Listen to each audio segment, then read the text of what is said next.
2024 నాడు సికింద్రాబాద్ కంటోన్మెంట్ శాసనసభ్యురాలు కుమారి లాస్యనందిత సాయన్న గారి ఆకస్మిక మరణం పట్ల ఈ సభ తీవ్ర సంతాపాన్ని వ్యక్తం చేసింది.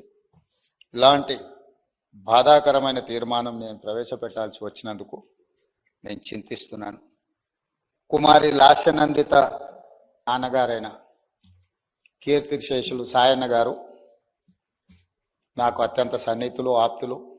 5 సార్లు శాసనసభ్యుడిగా సాయన్న గారు చేసిన ఎన్లైన్ సేవలను దృష్టిలో పెట్టుకొని వారి వారసురాలుగా లాస్యనందితను కంటోన్మెంట్ ప్రజలు వారిని ఎన్నుకోవడం జరిగింది. వాస్తవంగా ఆ కుటుంబము ప్రజలతో ఉన్న సత్సంబంధాలు కంటోన్మెంట్ ప్రాంతంలోనే కాకుండా జిహెచ్ఎంసి పరిధిలో ఎవరిని అడిగినా కూడా ఆ కుటుంబం యొక్క ప్రజలతోని ఉన్న సత్సంబంధాలు, ప్రజా సమస్యల మీద వారు చేసిన ప్రయత్నాలు ఎవరైనా చెప్తారు.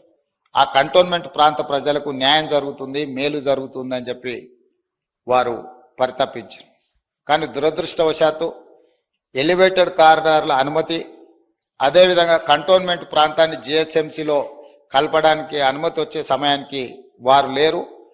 వారి వారసురాలుగా వచ్చిన లాస్యనందిత గారైనా ఆ సందర్భంలో ఉండి ఉంటే చాలా సంతోషపడి ఉండేవాళ్ళు. ఎందుకంటే సాయన్న గారి ప్రజలకు ఇచ్చిన మాట నెరవేరిందని.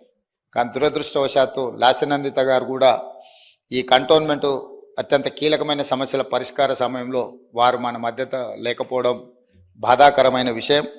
ఏది ఏమైనా కంటోన్మెంట్ ప్రజల హృదయాలలో సాయన్న గారు కానీ, సాయన్న గారి కుమార్తె వారసురాలు లాస్యనందిత గారు కానీ శాశ్వతంగా ప్రజల హృదయాలలో నిలిచిపోతారు.